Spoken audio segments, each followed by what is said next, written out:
Hi everyone, আজকে কিন্তু কোনো ডায়েট ফুডের ভিডিও নয়। আজ ছিল আমার চিট ডে।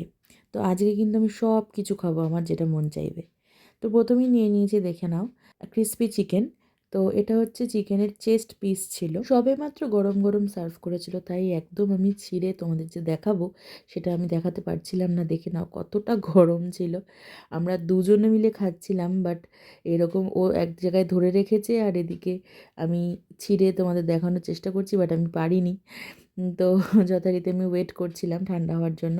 আর এটা কিন্তু চিকেন ড্রামস্টিক্স, যেটা হচ্ছে চিজ গার্লিক এগুলো দিয়ে টস করা। আমরা সোদপুরের একটা দোকানে খেতে গিয়েছিলাম, আর এখানে আমরা মাঝে মধ্যেই যাই। এখানে ভীষণ অ্যাফোর্ডেবল প্রাইসের মধ্যে খাবারগুলো পাওয়া যায়। এই যে পিৎজাটা দেখছো, এটার নাম হচ্ছে পেরি পেরি চিকেন পিৎজা। এটা হচ্ছে স্মল সাইজ, বাট স্মল মানে এতটাও স্মল না। আমরা কিন্তু দুজনে মিলে ভালো মতো খেয়েছিলাম। আর এটার দাম হচ্ছে অনলি 90 রুপিস। ভর্তি ভর্তি চিকেন দেওয়া থাকে, তোমরা দেখতেই পাচ্ছ, আর চিজের পরিমাণও যথেষ্ট পরিমাণ থাকে। সব খাবার অ্যাফোর্ডেবল রেঞ্জের মধ্যে থাকার কারণে আমরা খেয়েও আসি এবং নিয়েও আসি। তারপরেই দেখো ইচ্ছে করলো একটুখানি দই ফুচকা খেতে, তো দই ফুচকা নিয়ে নিয়েছিলাম। আমরা দুজনে মিলে ভাগ করে খেয়েছি দই ফুচকা। তারপরে আবারও একটা দই ফুচকা খেতে ইচ্ছা করছিল, তখন দই ফুচকা অ্যাভেলেবেল ছিল না, তাই চাটনি ফুচকা নিয়ে নিয়েছিলাম।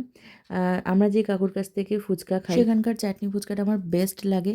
তো চলো আবার নেক্সট একটা ব্লগে তোমাদের সাথে দেখা হচ্ছে। টাটা।